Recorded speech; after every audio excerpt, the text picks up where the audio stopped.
Hello and welcome to Liberty Law Talk. I'm your host, Richard Reinsch. Liberty Law Talk is featured at the online journal Law and Liberty, which is available at lawliberty.org. Welcome to Liberty Law Talk. I'm Richard Reinsch. Today we're talking with David Goldman about prospects for inflation in the American economy.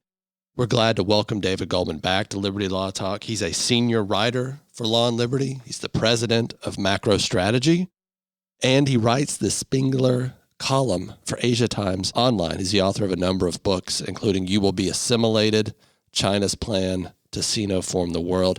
David, glad to have you on the program today.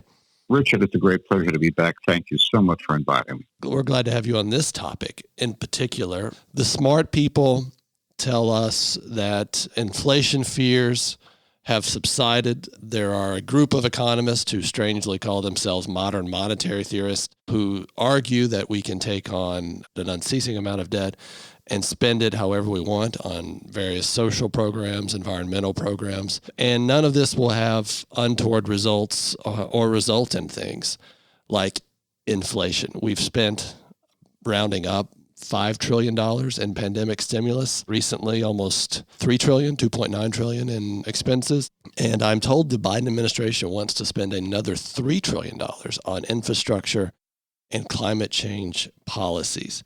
What do you make of all of this, and what would it mean for the value of the dollar, this incredible spending?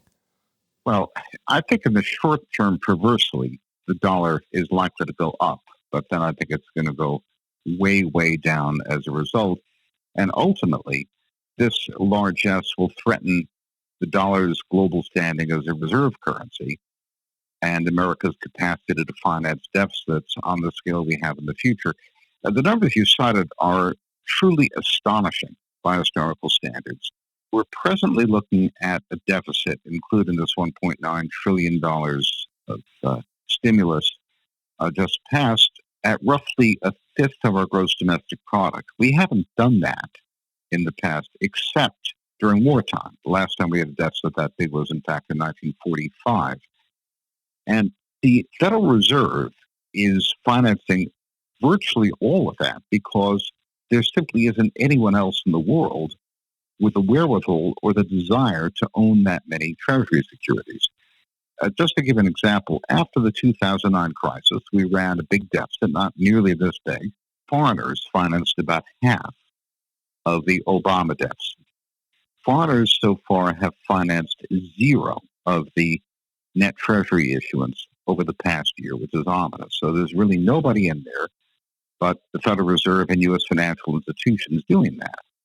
Now, does this turn into realized inflation? A great part of the problem we have is the measurement of inflation.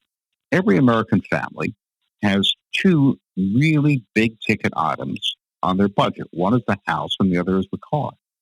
Now, the price of houses in the United States has gone up 10% in the past year, more than 10%. So we're back to the level of housing price inflation, if that's the right word, that we had at the peak of the housing bubble in the mid-2000s. We haven't seen that kind of housing price increase since 2005, except briefly when we had a recovery from the crash. And the price of used cars and trucks is up 10% over the past year. So from the standpoint of affordability of life for an American family, the situation's quite dire. But if you look at the Consumer Price Index published by the American Bureau of Labor Statistics, it's only up 1.7% year on year. And Fed Chairman Jerome Powell has said, well, we think inflation of 2% is kind of a desirable thing. That's a whole other question. We're well below that, so we're not worried about inflation. Now, the way the Federal Reserve measures such things is, for example, they don't look at the price of a house. That's a capital investment. They look at the cost of rent. Now, rents are actually moving very modestly, but in a situation where the federal government has an eviction moratorium and vast numbers of Americans can't pay their rent, that number is completely meaningless. So I submit that the 1.7% year-on-year consumer price index number doesn't really reflect what American families have to pay, that the explosion of housing prices, the explosion of used car prices is a much better indication. So inflation's already hurting people badly. And if we keep pumping stimulus in, but we don't have the productive capacity to meet the goods, to meet the spending power, one of three things could happen. One is prices go up, so the amount of money spread over a smaller amount of goods becomes less valuable. Value of money goes down. The second thing is that people stop buying things because prices are going up, so the economy either slows or goes into recession. And the third thing is we import a lot more from China. And all those things are happening at the same time. So you're saying we already have inflation in asset prices? That's correct. And they're assets which every family has to accumulate. There are very few families in the United States that can do without a house and a car. And that would include, when we say asset prices, we also mean equities in that as well? Yeah, so equity prices have gone up. There's a nearly one-for-one correspondence between the so-called real interest rates, or the rates on medium-term inflation index treasury bonds, and the price, say, of tech stocks. So there's absolutely no question, just looking at the numbers, that the Federal Reserve's monetary stimulus, which has included zero interest rates for deposits and negative yields, real yields for treasury securities, no question that this has put a lot of air into the stock market. So inflation is here, because I guess that doesn't seem to be widely discussed or, widely known in, say, popular accounts or press accounts of what we're dealing with. But what we do seem to hear a lot about is this notion that we have very low inflation, and to the extent, as Chairman Powell has said, Secretary Janet Yellen, that we see inflation start to creep up, and the prices, they can tame it relatively quickly with conventional tools. And you're arguing that's not true. Well, inflation can be a demand side or a supply side phenomenon. One of the things that's most distressing about the state of the U.S. economy is chronic underinvestment in capital equipment, in infrastructure, in the means of producing things. In real terms, orders for capital equipment are back where they were, in the 1990s.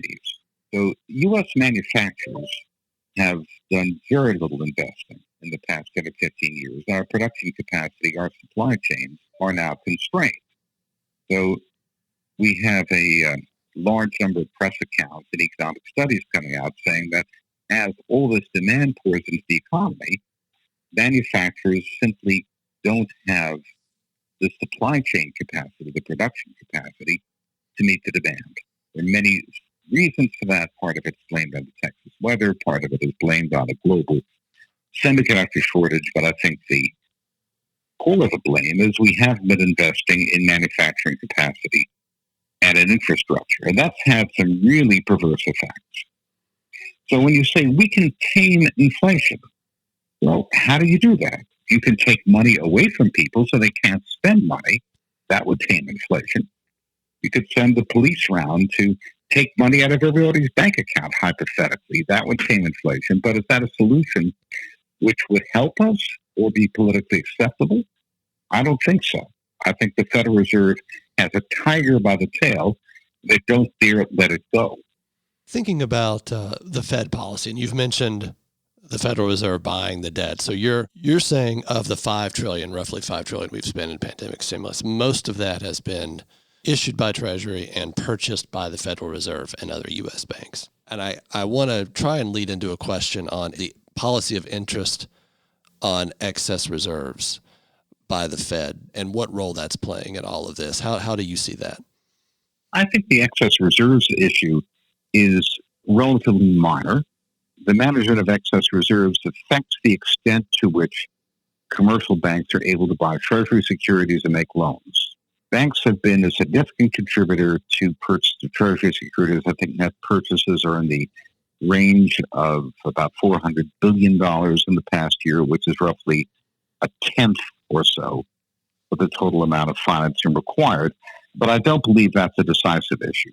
I think the critical issue is interest rates, the deficit, and the fact that the giant sucking sound you hear is all the capital in the United States going into financing the deficit.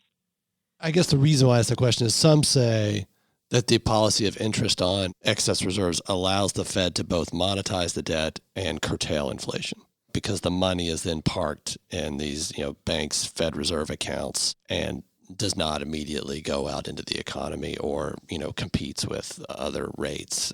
Yes, I mean, technically that's true. If you look at M2 money supply, it now stands at about $20 trillion.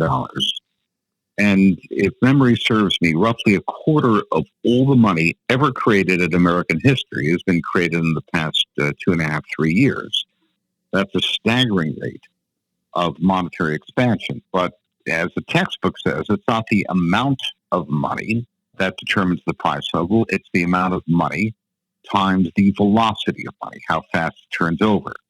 And it's true that the excess reserves policy keeps money parked and reduces the velocity of money. But that is a relatively minor thing because as a commercial bank, if you have customers who are willing to take on debt and they're creditworthy, if you want to make commercial industrial loans to them, whatever the excess reserves policy, that's going to affect your incentive to do so in a relatively minor way. The main thing happening right now in the banking system is that people are not taking on debt. Commercial and industrial loan growth is shrinking.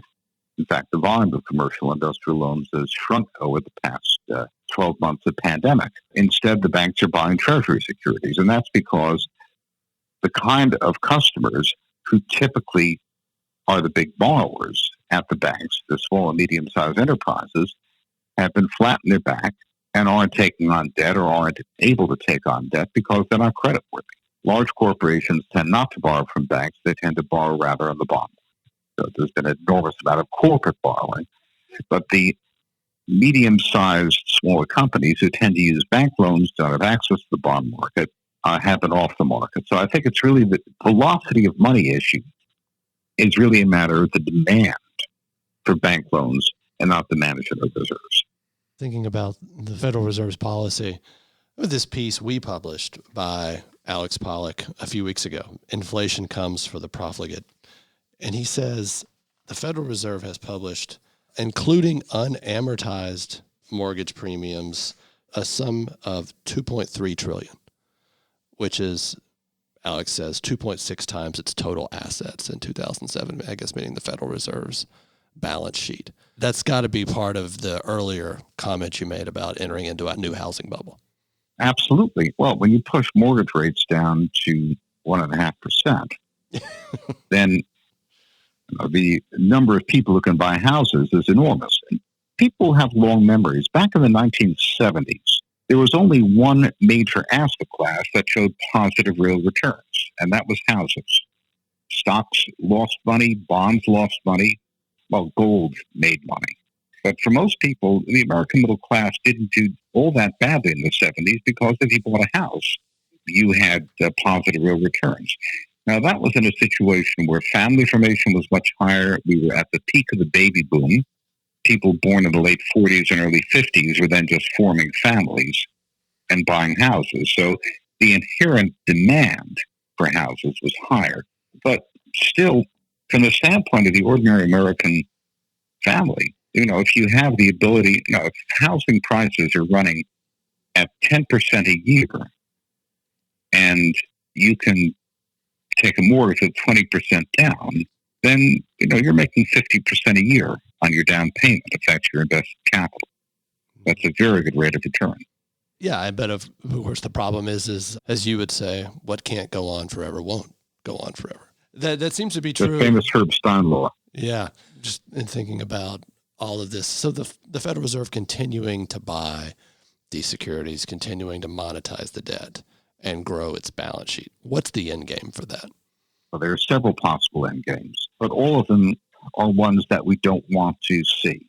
One is that as real returns to U.S. financial assets are effectively suppressed, the rest of the world effectively stops holding dollars.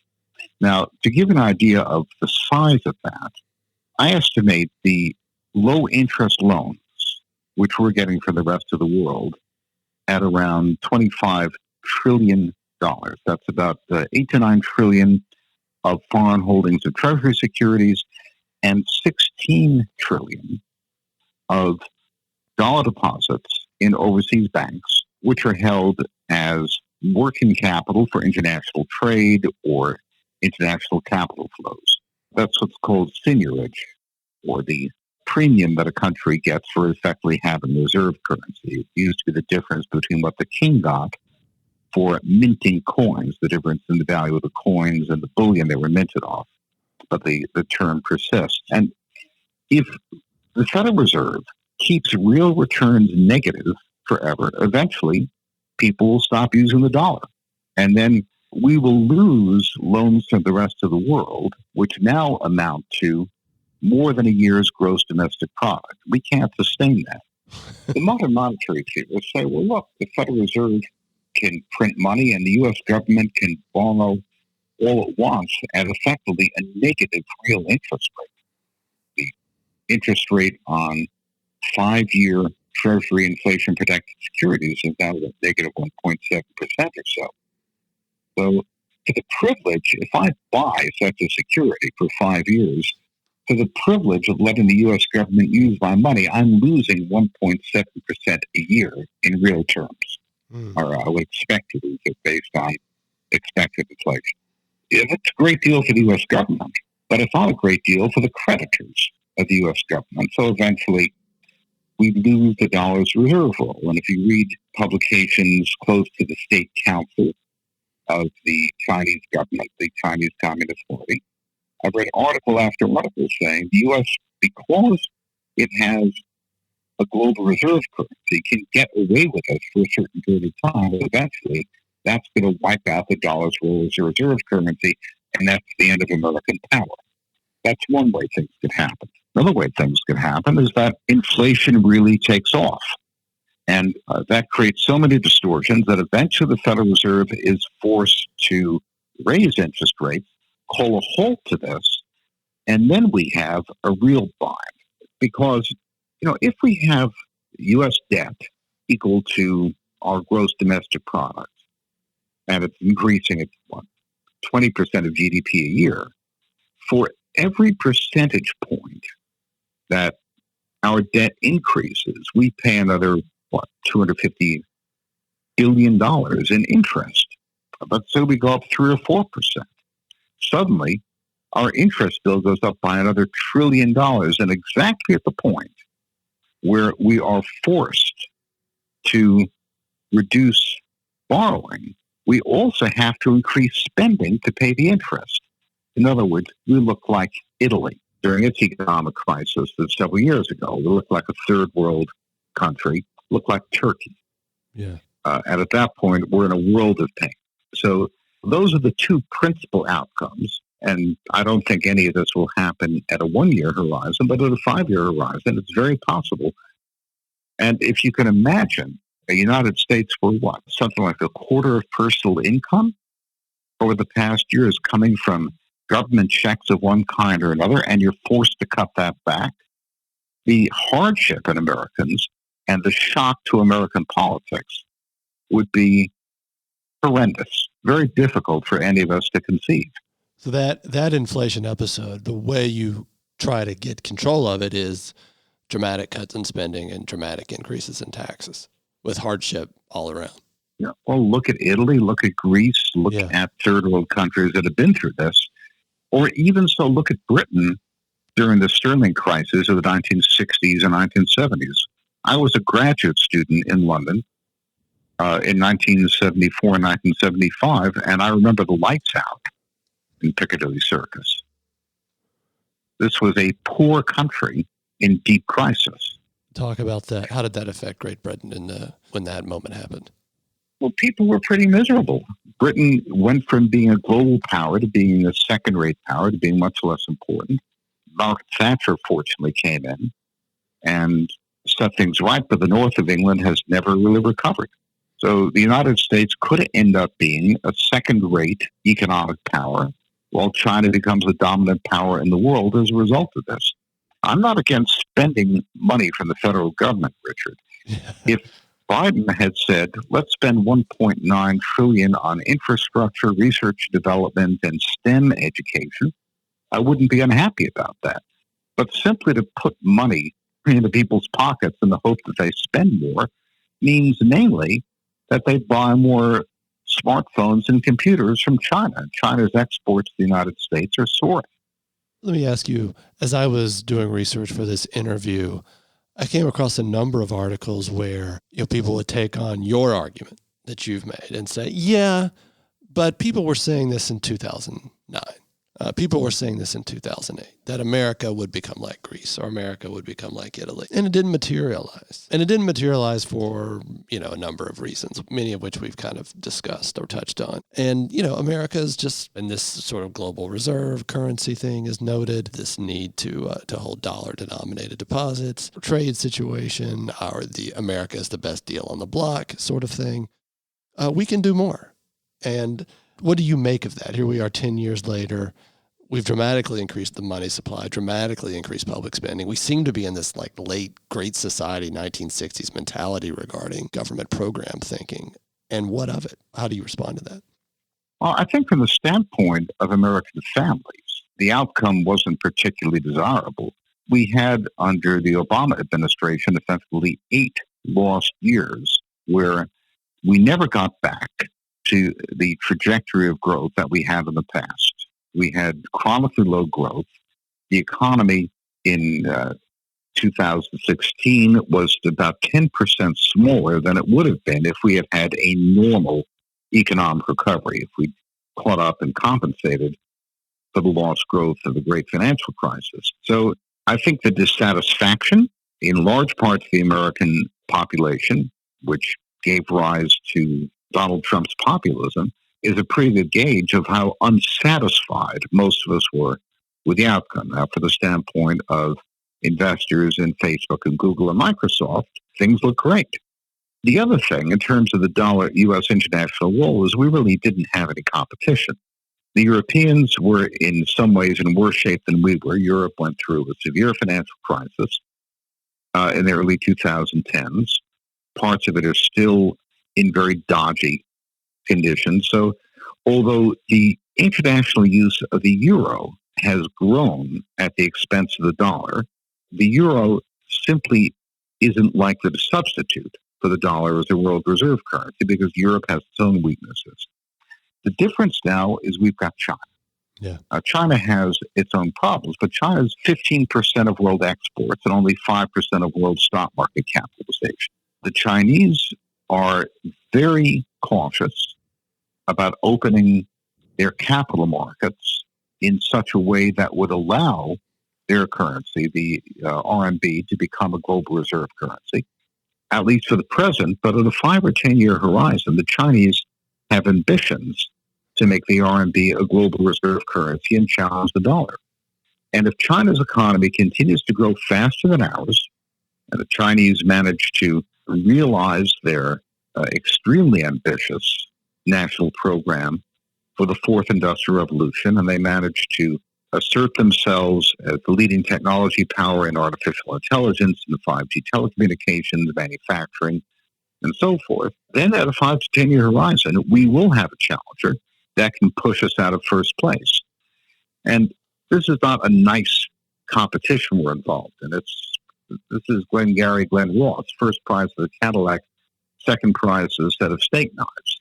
If you lose your ability to borrow in your own currency globally, that is reserve status, and you lose the dominant position in the world market for high tech, if it's not just Huawei that's the dominant telecom producer, but if the Chinese companies are the dominant AI providers in a number of fields, then the United States could go through a decline similar to what Britain went through in the 60s and 70s. It doesn't mean we disappear as a country, but it means we have lower living standards. We have even a more deeply fractured body politic. We have less military power, and generally we hate life. Those are the stakes. Related question, just thinking about China. What did China learn, do you think, from our financial system's collapse, near collapse in 2008 and the way we managed that crisis? Well, China was terrified by that in 2008. And I suppose the related question is, how did they change their approach to us also? Well, the most important thing that the 2008 crash did was to persuade the Chinese that they shouldn't emulate the American model. We now say with the 2020 hindsight that the Chinese would never change, they'd never reform, they'd never be like us, that letting them into the World Trade Organization was a terrible mistake, that believing in Chinese reform was a terrible idea. But in fact, before 2008, there was a substantial body of opinion in China who said, look at this wonderful American model with its technological marvels and its incredible living standard. We should be a lot more like them. After 2008, the Chinese said, this thing was a scam. The Americans are running a bubble. They're hollow inside. We're going to do things our own way. Now, that's a very long-term proposition because from the Chinese standpoint, remember in 2007, something like 35% of China's GDP went to exports. They were completely dependent on the American market, and they very narrowly avoided a severe recession when we went into recession. Now, the export dependency has fallen by roughly half. China's exports to the world are 17% of GDP, and much smaller amount is exports to the U.S. And they're determined to be less dependent on exports over time and build up the domestic market because they don't see the United States as a viable prop for their growth. So to the extent that the 2008 crisis put us flat on our back, it persuaded the Chinese to challenge us, to become more aggressive and pursue a policy quite different from ours, not to reform and to challenge us eventually. Let me ask you, and I think I know your answer to this, but I think a lot of our listeners would gain from hearing it. Modern monetary theorists would point to, and this surprises me, but countries like Japan that have taken on a lot of debt. I mean, much more than we have. I think Japan has 240% of GDP, more than twice the American ratio. But why couldn't we be just like Japan and just continue to take on debt and support a lot of social spending that a lot of Americans apparently now want? If you're a net lender to the rest of the world, as Japan is, Japan has a net foreign asset position of about plus $4 trillion, if I'm correct, several $1 trillion. The United States, by contrast, has a net foreign asset position of negative $13 trillion. If you can fund your deficit with domestic savings, then effectively what you've got is the Japanese owing money to each other, and they can keep doing that as long as they feel like. It certainly hasn't been optimal for Japan. Japan has had very low growth, but part of the very low growth is a rapidly aging population and a declining workforce. Part of the reason for so much saving in Japan is because people approaching retirement save a great deal more. So for a whole bunch of reasons, Japan doesn't look like us at all.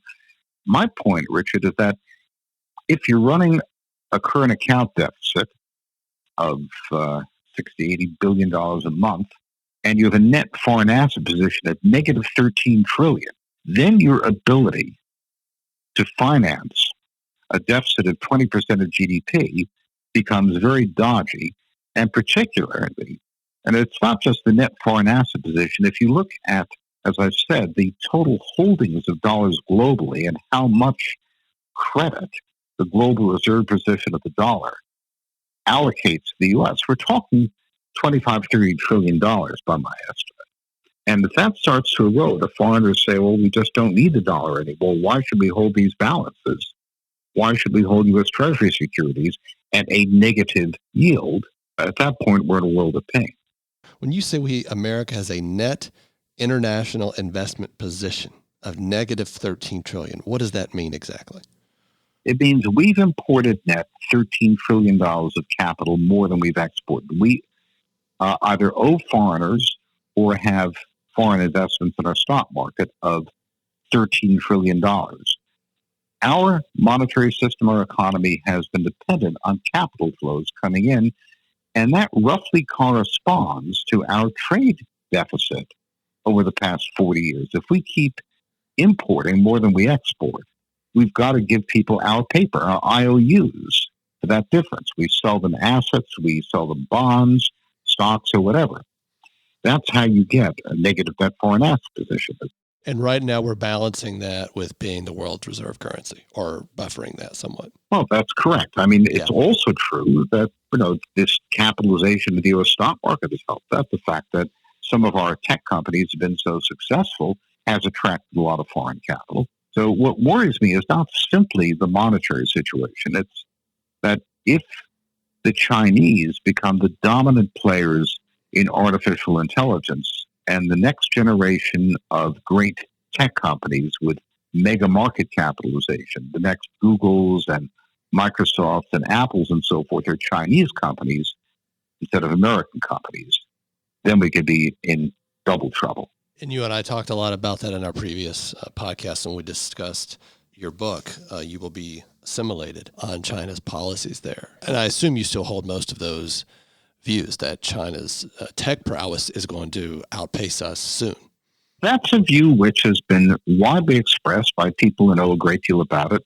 There was a report about 3 weeks ago by an entity called the National Security Council on Artificial Intelligence, a report chaired by Eric Schmidt, former chairman of Google, and Robert Work, who is Deputy Secretary of Defense in the Obama administration. Work is extremely bright.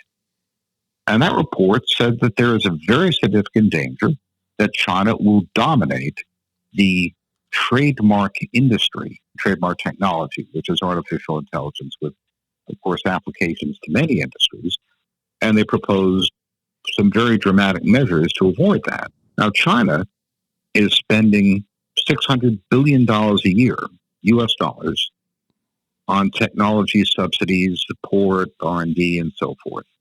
The United States is spending a fraction of that, and that $600 billion, by the way, in China buys a great deal more skilled manpower than it does in the United States, because qualified engineer salary is about a third of that in the United States. So the Chinese are outspending us massively on the cutting-edge technologies which very well may define the economy of the 21st century, and we're in danger of falling behind. The Biden administration has said some reasonable things about the need to catch up, but they haven't done anything or proposed anything serious so far. You and I have been talking, and I know you've had a lifetime in capital markets and finance and economics, and we've been talking a lot about those concepts and consequences of abusing certain notions in finance and capital markets and fiscal policy. But to what extent also, and I suppose it's not either or, it's related, is America's position in a relatively declining position, it seems, it's not like we don't understand these things. It's we lack the virtue, the seriousness, the desire to discipline our appetites and have a medium and long-term perspective on what's best for this country. And that includes also our leadership class. How do you see that? Chinese acquaintance told me, you're having your cultural revolution now with your struggle sessions and your policy of sending people to go out and work with the peasants. What's happening at our universities, where engineering departments are run by diversity officers, is quite concerning. But apropos of your point, it's not simply the woke left. I think that the national sense of virtue is, to put it mildly, challenged. By way of contrast, in China, 10 million high school kids take the university entrance exam, the Gaokao, every year. And admission to universities, which is a sure determinant of a future career, is entirely determined by your exam score. Your grades, your club membership, and so forth, your sports don't count at all. It's only that single grade. People study for years. The average Chinese family spends a year's income on tutoring. Wow. The average. 50% of the kids who take the Gaokao in China will fail, won't get a university position. They'll go to a trade school, they'll get some technical education, but they won't get to university. The Chinese set the bar so that half of the contenders will fail, and the Chinese people are willing to accept 50-50 odds. And the fact that the Chinese have such a ruthless and in many ways heartless meritocracy, which demands so much effort and so much competitiveness from their kids, gives them an advantage. That's the kind of thing you used to hear in top law schools, where the dean would tell the incoming class, look to your left, look to your right. One of you isn't going to be there in 3 years. That kind of competitiveness and willingness to work is something we've lost. Chinese schools, they've got to make kids do calisthenics because otherwise they'd stutter over time and waste away. I think that's a fitting way for us to end as we think about what America has to do to get its house in order. Part of that is just the recovery of discipline and the willingness and the desire to succeed. Thank you so much, David Goldman. We've been talking about the prospects for inflation. Thank you, Richard. It's been a pleasure talking. This is Richard Reinsch. You've been listening to another episode of Liberty Law Talk, available at lawliberty.org.